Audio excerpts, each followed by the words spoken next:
Hello, and welcome back to Mystic Healers. I'm Destiny. And I'm Lisa. And today, well, we really don't know what we're going to talk about.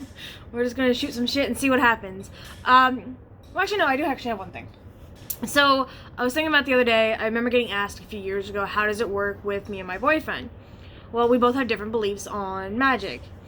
They're very similar in a lot of ways because he is into the Asatru stuff and everything, and I'm into being, well, just a witch and stuff. And I've also met people where they're Christian, and their significant other is heathen, pagan, witch, whatever you want to call them, and vice versa and stuff, and how it works and stuff. Well, I found that if you really care about each other, it doesn't really matter. Just don't put your beliefs onto them and stuff like that. Like, I'll practice when he's not home, or if he's into his video game or whatever, I'll go and do my own meditation and ritual and stuff like that. I know some people, like, if they're dating someone who's into the church, they'll go sometimes if they feel like it and stuff, but they're not forced to go by their significant other. They're not made to feel bad and stuff. So don't worry about that kind of stuff, because if the person's right for you, well, they're not going to care. So. Right. I know in my situation, my husband of almost 11 years now. Damn. Lucky. Yeah. Congrats. He is a devout Christian, non-denominational. So, like, he's not, like, super uptight. He's, a very open-minded person. Whereas, obviously, I'm, I guess, pagan, witch, whatever you want to call it. And You're spiritual. You're free as a bird. And he and I can easily have very intelligent conversations or even debates on, like, religious topics. Like, taking a certain common scripture and basically looking at both points of view depending on how you interpret it. I wish I could remember one right off the top of my head, but my brain's just like, nope, you're not going to today. We've had long days today. Sorry about that. But yeah, and we don't get angry at each other. We try to see both sides, and if we see something that the other doesn't, we talk about it. Or ask questions, because like Cliff does that all the time. He'll ask me questions and wonder, why are you doing this or how are you doing that? And I do know when we first got together, about almost 6 years ago now? Because it come April, yeah? Yeah. He didn't really believe in the whole energy thing and crystals healing, and one day he had a migraine so bad that no matter how much Tylenol he took, Advil, whatever the hell he was taking, wouldn't work. And I took a piece of amethyst that I had that was sitting on my altar, and I told him to lay down. I stuck it on his forehead, left it there. 5 minutes later, he's like, oh my god, my headache's gone. I'm like, told you, and stuff like that. And sometimes, I'm a little smartass, I can't help it. You have to show him how it works and stuff. And with his job that he has right now, his back hurts a lot when he gets home, so I'll sit there and I'll do healing energy on him and stuff like that, and he's able to feel it now and stuff, and he attempts to do it back to me, so he's trying, he's learning, they just have to be open-minded enough, and if they're not, that's fine. Give them time. It took him 3 years to get comfortable enough to start asking and trying and stuff like that, so they do get a little curious and stuff, and if you want him to get interested in your stuff, well, maybe try getting a little interested in his, even if you don't really want to. And sometimes it works that way, At least I found. Yeah, definitely. I know there have been a couple of times where I've had to kind of throw Justin into the deep end. Sometimes that's fun. Right? Not always for the best reasons. No. But if your significant other really, like she said, really cares, if you need them on any level, they will do their best to do what they can. Yeah. And if they don't want to be involved, then that's fine. That just means it's your own thing. You go find like-minded people if you need to and stuff. Just like they have like-minded people that they go and talk to about that stuff.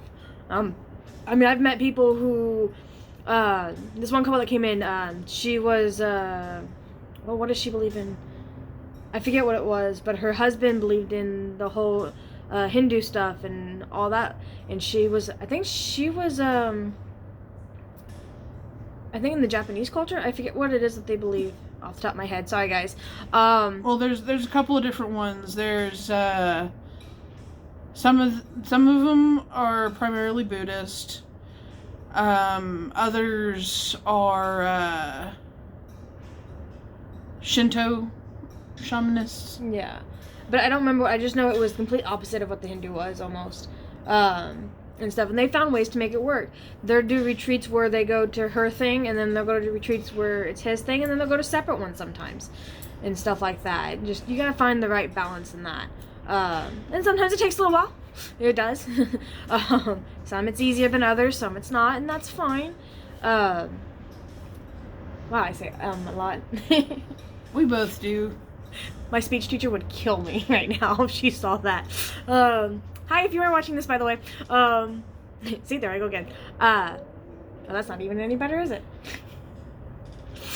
But just, you figure out a way to make it work. I mean, there are different ways to do it and stuff. And if they're uncomfortable with it, don't push it on them. That's the worst thing you can do, is push and push and push. They're either come to or they won't. And that's their choice.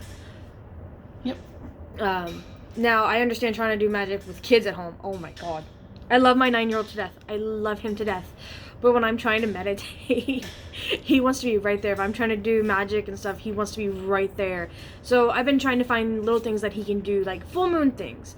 We'll go outside and we'll put some crystals out and some water and do that stuff and bless them and stuff, and then leave them out overnight and go get them in the first thing in the morning. I bought him a telescope recently. Well, it's for Christmas. So he'll get that soon. I might give it to him on Yule just so we can go outside and look at shit. Because I want to go look at stuff too with him. And so he gets into it and stuff, and I've been trying to find books and stuff, which I'll hopefully have in the store in the next week or so. So that way, if you're seeing this and it's close to Yule or Christmas, y'all can come get it. If not, well, birthday idol? And stuff. But that's fun to do, is try to incorporate family and stuff if you can into it. There are some things little ones can't do yet. They have to be a certain age just to be able to do some of it, because it's not really that they're not allowed to do it, it's more of getting them to focus. Now, if your 9-year-old can focus, good job! Lucky you! And stuff, and everything. And sometimes it helps having someone else teach them too. And everything. I know the other day I was making waters for the sprays that I talked about in the previous video about the anti-anxiety and stuff like that, and I was making the spiritual healing one, and he walks over and he goes, "What you doing?" And I'm like, "I'm making some healing water." He goes, "Oh," and he goes, "Healing water, healing water," and just kept doing that for a few minutes over it, and it was just so cute and stuff. And now I'm down to, I think, 1 bottle left of that in the store. I think that's what I'm gonna be working on tomorrow. Yeah, I realized I said sure. I know I can't speak correctly today. Yeah. And everything. Does your little one try to do any? Not yet. He's actually kind of leaning more on the Christian side. Which is fine. Which, like you said, I'm all for it. I'm letting him explore. As long as they're not wishing him the devil and trying to kill each other, right? Yeah, like, as long as he's not going around sacrificing cats and stuff. Oh, no, we'd have an issue. Yeah. No, I'm letting him. You threw you off, didn't I? No, not really. My thought train kind of just. You need to hold an eye lane. Probably. There you go. And this is why we do it at the shop. Yep. Which like we said before, was really good for that kind of stuff. And if you have anxiety, we have citrine and amethyst and rose quartz, which are amazing by themselves with it. But when you put them together, holy crap, really good starts. So anyway, back to what you were saying. You know, there's the ADHD. My oldest, he's gonna be 13 next month. Oh crap. Right, I know. I feel like, holy crap, you need to quit growing, kid. But at the same time, you're like, grow. Yeah, so I'm sitting here thinking, in 3 years, he'll be able to drive a car. Yeah, I still have a few years for that. Yes, you do. I still have 7. Yes, you do. Woo! But and I still have 4 until he's a teen. Yeah. I'm letting him just explore his own beliefs and what he feels comfortable with. He does live with his other grandparents, and they are very much old-fashioned. Oh no. I mean, yay for them, but like, oh no. they'll listen only to the Christian radio station in the car whenever the radio's on. The poor baby. And like there'll be times where he'll ask me, can we put this radio station on in the car? And I'm like, I just have to be really nice and just say, I don't really care for that kind of music. It's just not the stuff I like to listen to. I don't get mean with him, or I don't tell him, I don't listen to that crap. Yeah. You don't want to be shitty like that with your kids, especially. Yeah. How can you expect them to respect others, your belief system, if you can't even respect theirs enough just to be nice enough to say that you just don't want to listen to the music. So, just trying to get through those hurdles, especially in the middle of puberty. So glad I'm not you right now. Yes. It can be a little awkward, but he does really good. He's a really good kid. That's good. Well, who knows? Maybe one day he'll get more interested when he understands a little bit more. I mean, he is a teen right now. I think once he breaks free of the other grandparents and really has a chance to think for himself, and in that way. I'm sorry, but it's bugging me. I don't care if it's in the video. Sorry, guys. OCDs. Yes, definitely. But I think once he kind of breaks free of that, because especially the grandfather, he's a very strong-willed person. I'll put it that way. Okay, that's at least being nice. Yes. For now. Sorry, I'm blunt and don't have a filter, people. Oh, much of one. He and I have butt heads many, many, many, many times. See, that's something that we're talking about. Sometimes family can be a pain in the butt about shit. But, just like she said, she's, not pushing it or anything like that. That's always a good thing. Especially with little ones, because pushing them can make them go the opposite direction you want. Hint why I'm the way I am. Anyway, but no, it's been fun. I know that Yule's coming up, and we bought him some gifts and stuff, and he's been asking for his own stones and stuff, so we bought him a geode kit for Christmas. He'll open that in a few days. Well, a couple weeks, actually, and stuff. We will be doing a video on Yule here soon, I promise. I know I said that earlier and everything. Oh, we're gonna have more incense in this weekend, so yay! Refill! Sorry, I love incense, guys. I love the different forms of them. Like, originally sticks was my favorite. Originally. Not anymore. I found incense powders, and I love them. And the resin sticks. Those were those thicker ones that she showed you earlier. I'm gonna go grab two to show y'all the difference. Give me 1 second. Lisa, why don't you tell them what your favorite one is? I go anywhere from oils to sticks.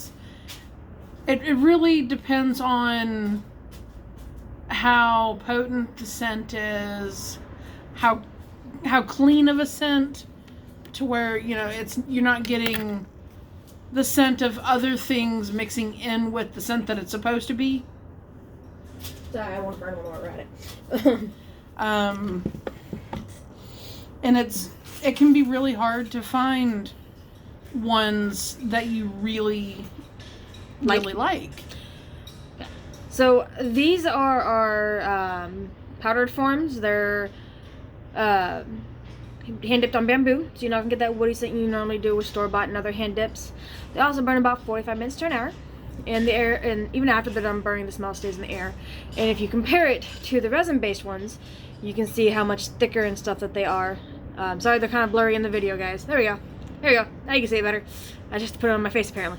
They're much thicker. They burn for over an hour, sometimes up to 2. I think the shortest we've had them burn is, what, an hour and 15? Roughly. Yeah, give or take. And everything. And they smell amazing. Like, even though you sniff the stick, you can't really smell it as much, but once you light it, it smells amazing, which I'm fixing to light because I love this one. This one's Dragon's Blood. It's one of my favorite smells. I love mixing it with cinnamon. It smells so good. But I'm going to go light this, which I should have brought the lighter when I walked this way. It would have been smarter. I'm going to disappear for a second. Be right back. Yeah, I know Dragon's Blood is also Justin's favorite. It's also Hobbit's when you get to. And, you know, he used to live up in Wisconsin. And there was this little coffee shop that sold incense sticks by his house. And he'd always go in and get some. I mean, yeah, they were a little pricey, but they smelt really good. Wisconsin, of course. Yeah, Wisconsin is like... What, $1 a fucking stick? No, I think you could get like... It's either 3 or 4 sticks for $1. One is 20 for $1, and then the resin ones are $1 each. Yes, but these weren't the resin. These were just the standard powdered incense sticks. And when we came down here, before we found the ones that we have here in the shop, we'd tried a bunch of different. Well, technically, Cliff found you, and then he was like, "Hey, you should meet my new girlfriend." Yeah, that is true. And then, well, you know what? You stole me from him. Yeah, I did. That's because I'm better. But I won't make the comment I wanted to make. All of them smelled like soap. Ew. If I want to smell like soap, I shower. Well, I do, but... Well, when you're wanting your incense stick to smell like Dragon's Blood, which is a very cologne-y, musky scent.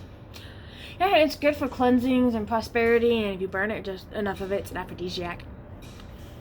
Wow, chica. Told you guys I'm crazy. You know, you wouldn't go and put on some Stetson or Curve or whatever cologne and come out smelling like baby shampoo. I mean, you wouldn't. You'd have that musky, you know, masculine scent. Mm-hmm. And we weren't getting that with these other sticks. And it's partially because they were dipped on pine. Oh, instead of bamboo? Yes. Yes, that's what's good about mine. They're on bamboo. So you don't get that woody scent unless you buy like cedarwood or sandalwood. Yep. Because that's a weird thing I've noticed is whenever you burn Dragon's Blood that's been dipped on pine, it smells like soap. Yep. And what's really cool is incense in general, and every different form that they're in, whether it's powder, oil, stick, or whatever, they all smell slightly different because it depends on what part of the plant they're using. Like, I noticed that the powder is slightly a sweet musk smell. Still has the musky scent, but just a hint of sweetness. So I think they use the flowers and the petals on that one, and the leaves. I know the root is used for the resin, if I'm correct. It's been a while since I've had to make it. And stuff. So each part's made differently and it's grounded differently. So, and also when they fuse it onto a stick, they have to use an adhesive like Arabic gum, or I forget what the other one's called right now, and stuff that helps out with how it is. So they all smell differently, and then of course the oils all smell differently from company to company, whether they're manufacturally made or handmade from different people, is because of the type of carrier oil or their oil that they infuse it with to pull out the oils of the plant. So that's always going to vary. And so that's why, like, the lady that's across the way, she also sells oils and stuff, and hers smells different than mine because of the type of oil she uses to pull hers out, and stuff. So it just all depends on that. I know we're on random subjects tonight, aren't we? Like I said, some videos we're just gonna be shooting the shit, and stuff. Oh, I got a new tarot deck. Did I show you it? The Ann Stoke one? Yes. Okay, we still need to do a reading. Yes, I have yet to actually use them on a reading yet. And stuff. And we will be doing a video of that soon, where you can actually watch how we do it and stuff, and see the full reading if you're okay with that.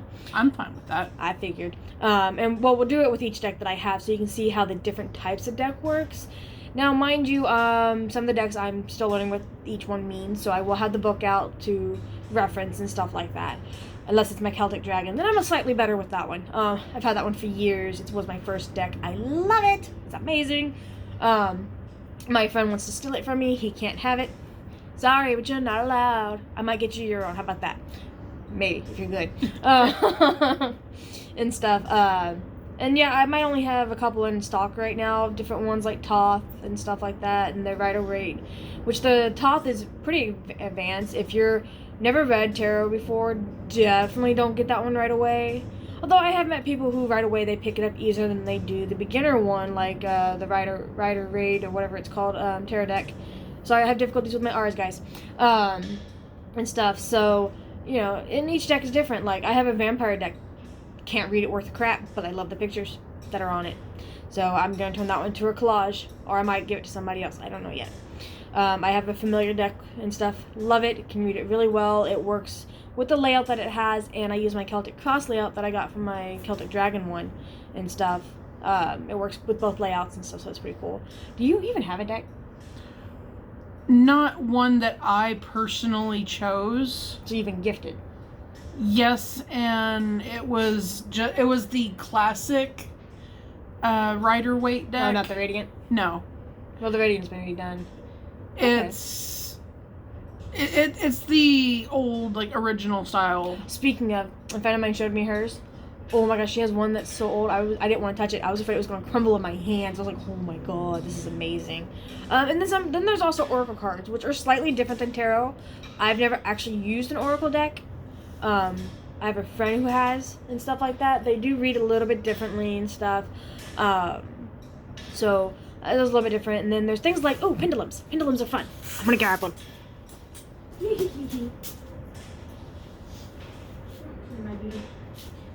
Oh, speaking of, I sold one of the Iolite ones. So this is a pendulum. This is an Iolite pendulum. It's pretty cool. I love it. It's one of my favorite stones, obviously. I'm going to have a little bit of an obsession. Sorry, guys. Also with wolves and dragons, so be prepared.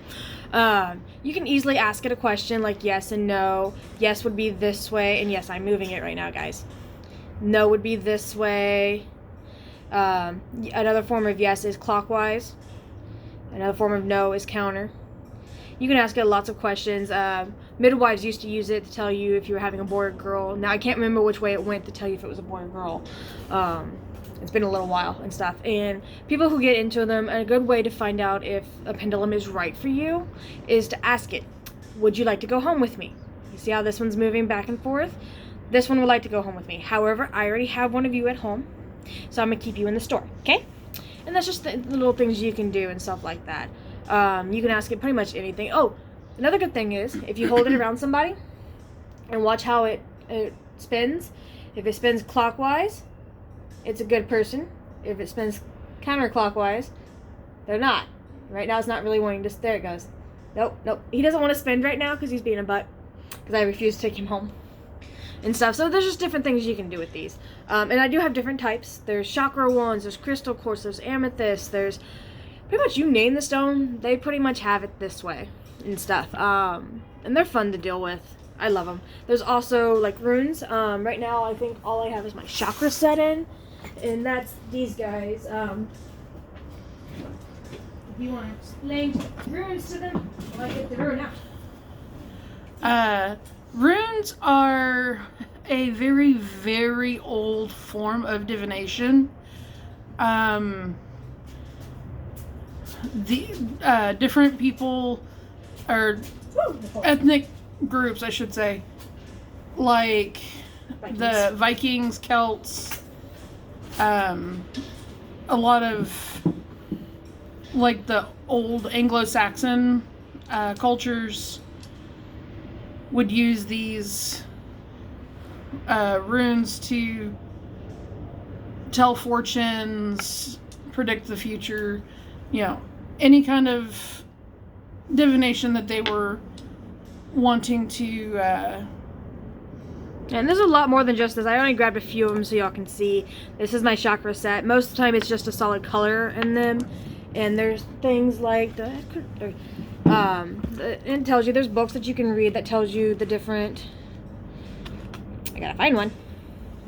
Like this one, it tells you the difference in what the stones do and stuff and everything like that. So you can learn how to do it. You don't have to guess or anything like that. They all come with a pouch and stuff, which there's different ways to do it. You can either pull 3 out and do like the past, present, future kind of thing. You can dump the whole bag and see where it lands. Depending on where they land inside this 3-ring circle thing, determines things. And you can just pull out one a day if you want to, just for a daily reading. Just like you can with tarot. It's pretty cool that way, I think. At least to me it is. And there's other forms. You can do bone readings. You can do scrying bowls and stuff. There's a lot of different ways to do divination and stuff. And yes, the cliche crystal ball thing is real. I personally have never been able to do it, so that's fine. Each person has their own strengths and weaknesses and stuff like that. And there's just all kinds of fun things to do. And then there's people who don't need anything. They can just pick up things, like our friend Misty. You come into the store, she can pretty much tell you exactly what stone you need just by looking at you. I mean, sometimes she has to talk with you and get a feel, but she's really good at what she does. I love it when she comes in here and visits and stuff. And then we have, like, oh, I just lost my train of thought, guys. Sorry. Different ways of doing everything. It's getting kind of cold, so that's why I keep losing my train of thought. Another good thing you can do is... Oh, actually, this is a question I've been asked. So we're going to do the question a little bit earlier in the video. Sorry, guys. Do you have to have a Book of Shadows? Or for short, BOS. You do not. People ask me if it has to be a certain way and stuff. No. You can literally have, like, a freaking binder like this if you want it. You can have a fancy journal book. It does not matter. You can have little notes everywhere, Post-it. As long as you understand it, you're fine. And you can have it organized, unorganized, written in a foreign language, made up language, or just normal stuff. Up to you on that one. I actually have a couple different ones. I have one that's specifically for spells, one's for my recipes, one has a combination of things in it and stuff. And you can have it organized however you want. You can have the tools in the back, you can have them in the front, you can do it however you want on that. And stuff, and we will, when we get to the altar stuff and everything, we'll get more into depth in that, into that kind of stuff and everything, and shit. So, is there anything you want to talk about? I think we've covered everything that I can think of at the moment. Yeah, so. And like I said, we will get better at these videos, and sometimes we will have people just randomly show up and stuff, and everything, so do be prepared for that. Sometimes we will record a couple videos in one day just because we know how our week is going to be, that we might not have time to come do it, and stuff, but I will post them regularly. Plus that helps keep it regularly and everything like that. So there might be a few videos this first week, and then after that only one a week. Depends on what happens when I go home and edit and fix things and add stuff to it and everything. Hey, look, you can see my little bat in the background. It's kind of fuzzy in the picture. You can see him. That is Batty. He guards my feather that's hiding up there. Because little kids like to steal it, and it scares people, and I find it amusing. And everything. And we do hope that if you are in the Houston area, you can come and check us out and stuff like that. We're a little bit more fun in person and stuff. But yeah, so we have a little bit of everything. We have also like different herbs and stuff that are pre-mixed for things, and stuff. And we'll go start on videos that are more in-depth on things in the next coming week or so. At least, hopefully. All depends on this weather, because I'm sorry, this rain and coldness is not working for me. No, it's not. But my back is killing me right now. right? My nerves are on fire. But anyway, you don't need to hear about all that. So, as always, have a good day, and blessed be. Merry meet. Bye. See y'all later.